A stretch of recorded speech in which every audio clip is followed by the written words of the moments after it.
The Crazies action. So The Crazies is a 2010 remake of the 1973 film by George Romero about a military plane that crashes into a suburban area, very small town in Iowa. And this military plane has a chemical weapon in it that gets in the water stream and it infects almost everybody in this town, and the government has to come in and quarantine and basically kill off all the loose ends because they don't want everybody else finding out about this. And I hope you don't mind if I do this review a little bit more casually. I was drinking while watching this movie. They say real men wear pink, but I think real men drink pink. What do you say? Let's put that on the shirt. This movie stars Timothy Olyphant, and you might know him as the hitman or the killer in Scream 2. Spoiler. Uh-oh.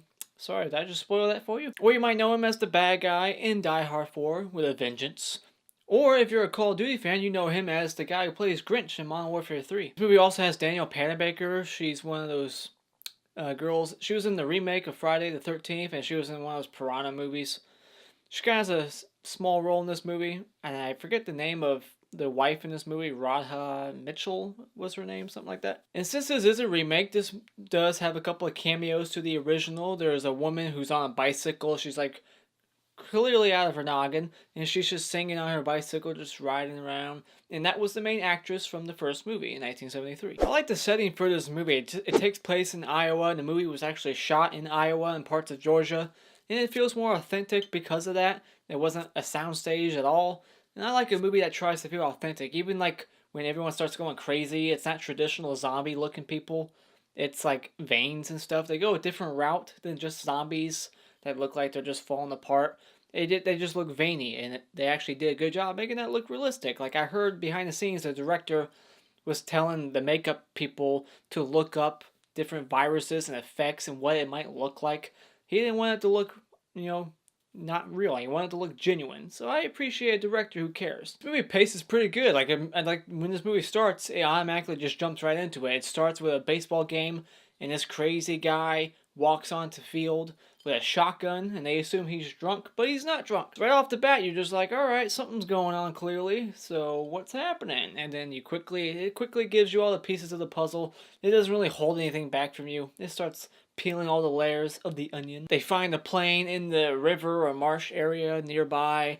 They see a paratrooper dead, and then all of a sudden, everyone's just missing. That is a weird thing. Like they come in, they pick up everybody in all these buses, and the sheriff's just walking through town, and it's completely deserted. It's like, how did the government pick up everybody and then pick up the sheriff last without the sheriff even realizing everybody was being picked up? But that's just a nitpick. Let's go on to the positives. Positives is this movie's suspenseful. It's got some pretty good suspenseful scenes. The car wash scene, the third act at that truck stop. Very good moments in this movie. Very good scenery. I like the looks of these infected people. It's different, new. I like it. And the acting from the main cast is pretty good, especially Timothy Olyphant. Like even like when he first started way back when he was doing Scream 2, people say he was like overperforming. But I think he was doing that because the person in Scream 1, Stu, he was overperforming. Shit, definitely. But in this movie, he's pretty good. I like his performance. There are some eerie vibes to this movie. I feel like I just feel like there was a score missing. Like, this doesn't have, like, a memorable score. I don't even remember what it would sound like. It was just very bland. But that hospital scene where they're all strapped down, you got all your people, the victims, are just strapped down. They can't do anything to fight back, and there's a guy with a pitchfork. That would be terrifying. But yeah, this movie is basically just about this sheriff. Even though he gets evacuated, he immediately leaves to go back into the town as quarantine to pick up his wife because they thought that she was infected, but really it's revealed like, oh no, she's pregnant, so she has like a fever, so she's not infected. So he has to go back and get her and saves her at the last second. That's one of those movie things where everyone has to get saved at literally the last second. I won't say that's a negative, but that's just a movie thing.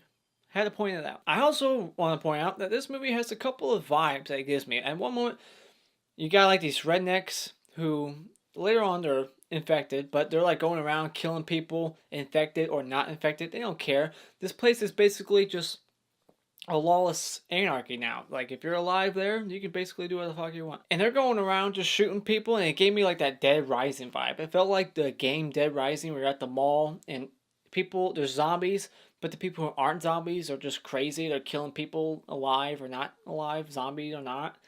And that's what this felt like to me when I saw those people. It felt like they're rising. And another vibe I got from this movie was The Thing. Because in this movie, people are infected, but it doesn't just automatically happen. It slowly happens over time before the veins settle in. Like, they don't look like they're infected, but they act like it slowly but surely.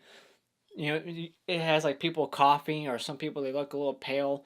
You don't really know who's infected yet until it's too late. So therefore, in that sense, I felt like had that The Thing vibe, where in The Thing you didn't know who was, the thing. So I like that aspect of this movie too, because when they're all in the car and they're riding together, they're all just kind of looking at each other like, are you infected? Are you infected? She's coughing. He looks a little weird. He's acting a little strange. And before I get into the negatives, this movie was nominated for Best Horror Movie in 2011. So, it was nominated. I don't think it won.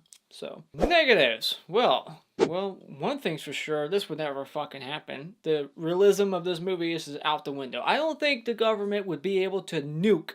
Spoiler alert. If I review a movie that's more than a year old, you can bet your ass there's spoilers. But the government plans to just nuke a city in Iowa, and then how are you gonna sweep that under the rug?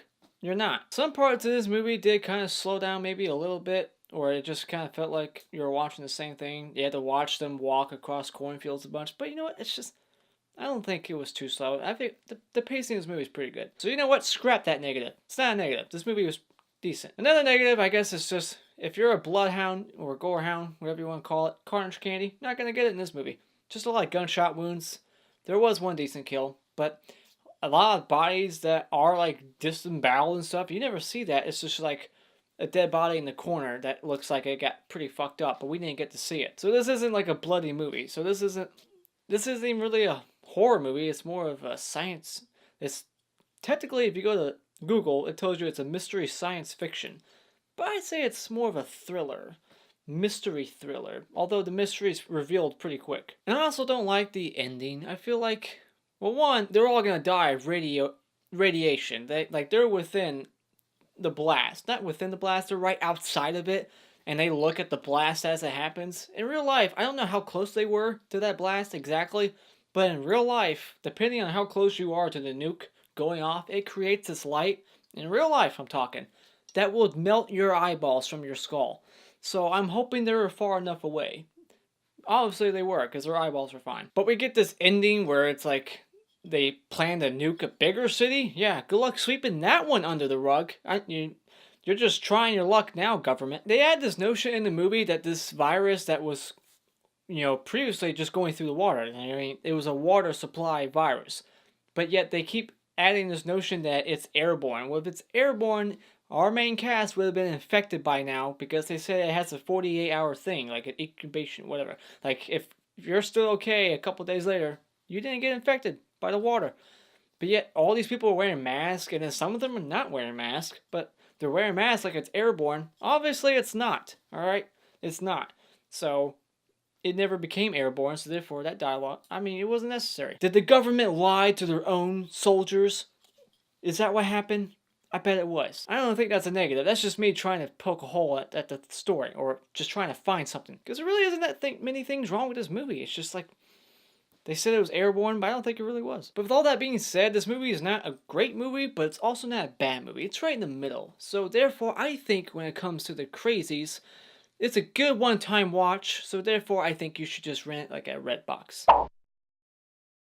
I give it like a B-, because like I said, Timothy Olyphant's performance, the suspense, it's very good, but it's not like a fun movie. That's why I'm taking it down. It's not a fun movie, but it's also just not a bad movie, so it's right in the middle. The Mr. Hat Award will go to the farmer's wife, who gets the knife shanked right into her neck through Timmy Olyphant's hand. Pretty brutal, unique kill. I've seen it in the movie Upgrade before, but that's after this movie. So this movie did it first, in my opinion. And the Mr. Twig Award can go to literally anybody. Anybody who got shot in the face or back, they got the worst. So yeah, I'll just show any random kill right here.